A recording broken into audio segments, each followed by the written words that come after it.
Let's take you to this now. The City of Ekurhuleni says it has sought assistance from national government to help deal with illegal mining in springs. The residents of Gugulethu informal settlement say gold panners have descended on their community and they've turned their lives upside down. The gold rush has drawn hundreds of hopefuls to that area, turning parts of the township into a chaotic digging site. Last week, President Cyril Ramaphosa announcing that the South African National Defence Force will be deployed in parts of Gauteng and the Western Cape. Let's get the latest now from Newzroom Afrika reporter Scara Mafokoane, who brings us the latest from Springs.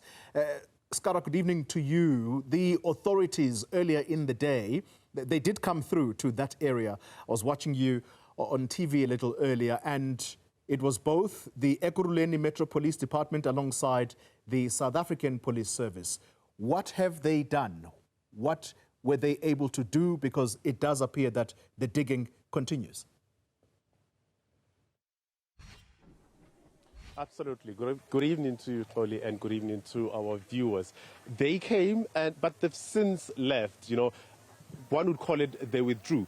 The word they use is that they have assessed the area, and as I try to walk around Toli, I'm going to ask Teboho is zooming out just to show you how big and wide this venue, or rather this kraal is, or what used to be a kraal, Toli. Now difficult, you know, when you walk around, it's now, you know, has become very, very difficult for one to maneuver around this area. And we have learned that this activity started at least last week on Wednesday. Apparently there were thousands of people. The numbers of people that you're seeing here is not even close to what has, you know, the number that was there last week. But authorities came here early. At around 12 o'clock, we saw members of the EMPD, couple of cars, over 10 cars, which came here with several members of the EMPD, accompanied by the city officials, and they say, having assessed the, you know, this situation,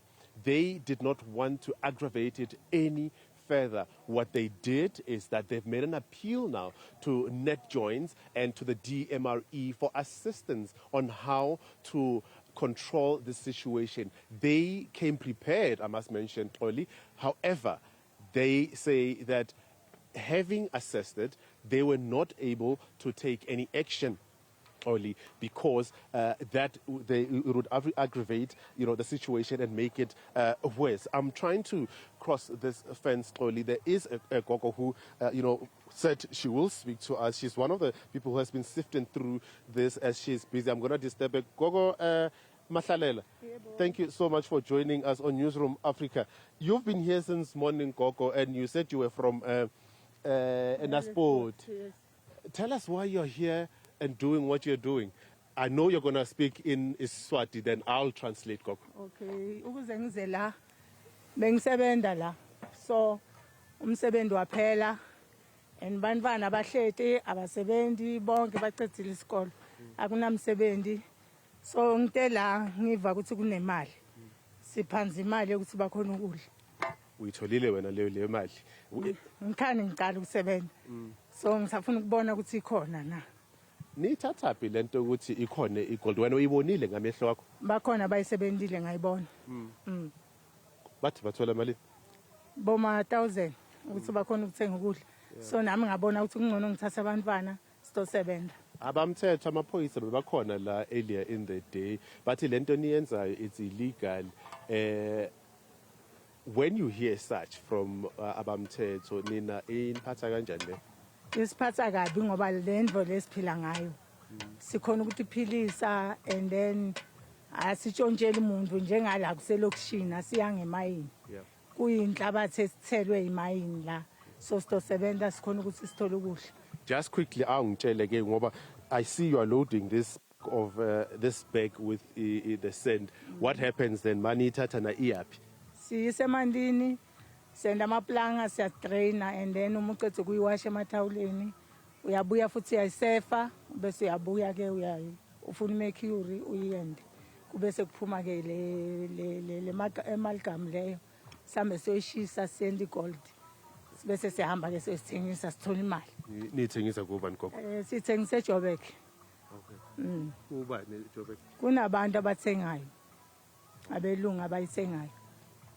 Okay, there you have it, one of the gogos here. It's not just her. I mean, I've seen young children, school children. I've seen older men. I've seen young people as well, doing what Gogo is doing. Essentially, what she's telling us for the benefit of our viewers, that they are driven by the socio-economic, and the lack of jobs, unemployment, and no money. She is from Nelspruit, and she heard that there was, particles of gold that was found here, and she says she started today, and she's loading these bags. They are being taken outside. There are vehicles around Xoli at a charge of about 250. They move the sand to where it gets sifted, and that precious metal is looked for. But let's take a listen to officials when they were here, the City of Ekurhuleni, when they were accompanied by the EMPD, what they had to tell us about the intervention that they were seeking from national government. We have escalated the matter to national government, in particular the Department of Minerals and Petroleum Resources, and we're going to also activate SAPS. Such incidents need a planned joint operation. You can't just come in.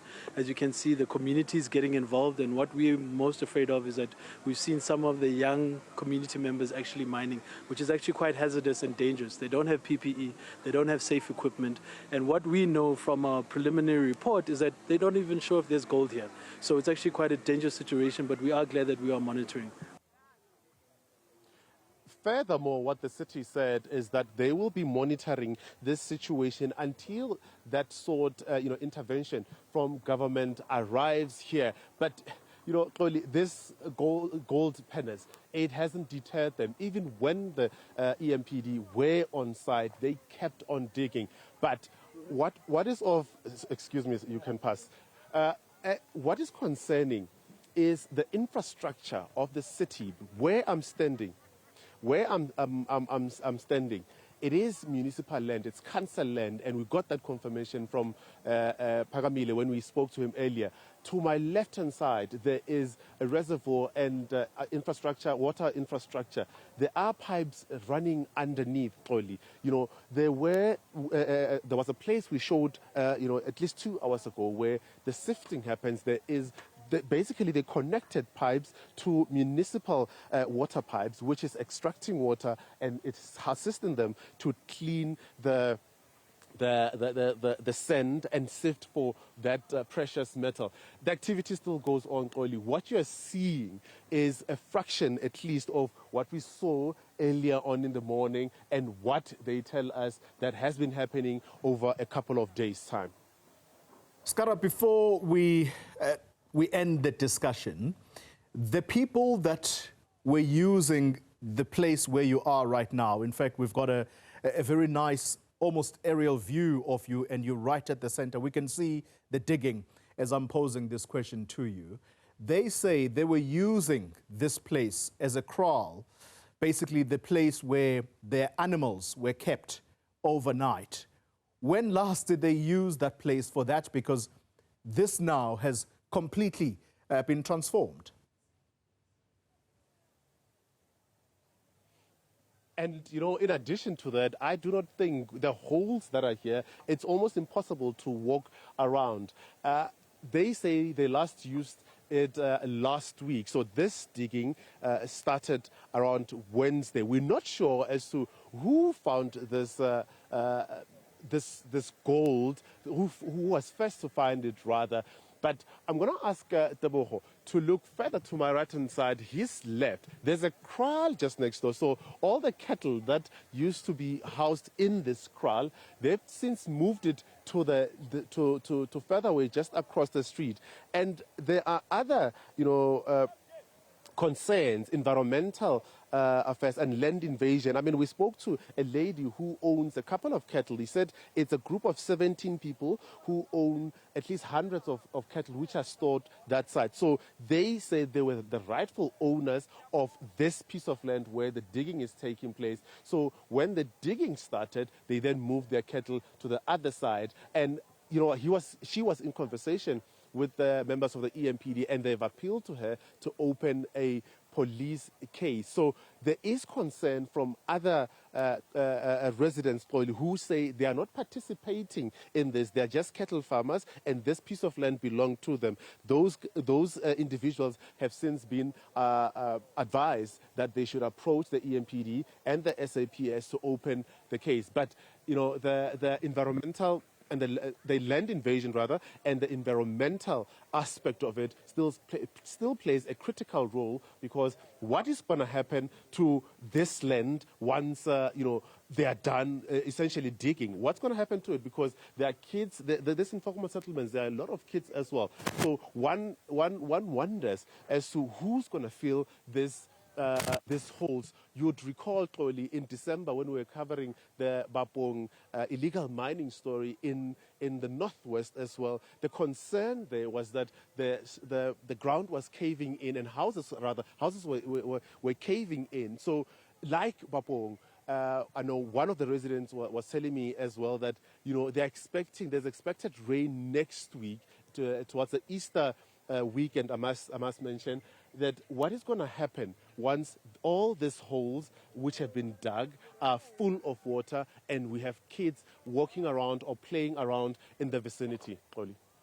Finally, very quickly, Scara, the people who are doing the digging, when they are told that they're going to have to stop what they are doing, do you sense any aggression in their voices? Is it almost as if you are taking food off their table, and therefore there is almost a begrudging attitude to say, you can't move us here? You've hit the nail on the head, Toli. Those exact same words were, you know, said by some residents when they saw the presence of the EMPD, that nisputa ukudla emlonyeni, in you know, loosely translated to, you're taking food out of our mouths. They were hailing those words to the EMPD officers when they were outside this crowd. So there was that bit of aggression for them, and I think the EMPD, advised by the city, were told to withdraw on the basis that, you know, the situation could escalate. So I think it goes back to what I said earlier, that they assessed it by the aggression they got when they arrived here, that it's a situation that they simply could not control with the means that they had at that current juncture. Perhaps that goes, you know, into why they seeked assistance from net joints. We know that now, Toli, at least 2,000 SNDF members will be deployed in Gauteng, and a number of those soldiers are going to go to places like Sporong, which we visited on Friday. We're still waiting for that deployment, or rather those boots on the ground. So in the State of the Nation, when the President Ramaphosa announced that the troops will be sent both to Gauteng and in the Western Cape, what we got a sense of, or rather what we've been told, is that, you know, the troops this weekend were going through what they call mission training, but there was no detail as to where they will be posted. But again, Phakamile Mpengashe telling us earlier that when they made the appeal to net joints, it was on the grounds that they know that there will be troops that will be deployed in the province. And, you know, the Ekurhuleni area as well have got areas whereby there is illegal mining taking place. So the appeal was to extend, you know, beyond the areas that they've identified to areas such as this. So perhaps in the coming days, Toli, we may see you know, the SNDF members descending on this area. Perhaps, again, that explains why the EMPD withdrew earlier today as they did. Scara Mafokoane, thank you very much indeed for putting us in the picture there. Can you believe it? In basically 1 week, that place, as Scara describes it, was a kraal, a cattle kraal, and you saw the cows. They are now placed in a little corner somewhere, and you can see it on the screens. And that place now completely transformed. It looks nothing like a kraal. And one of the major concerns, as the lady was talking to Scara about how they then take this sand to refine it.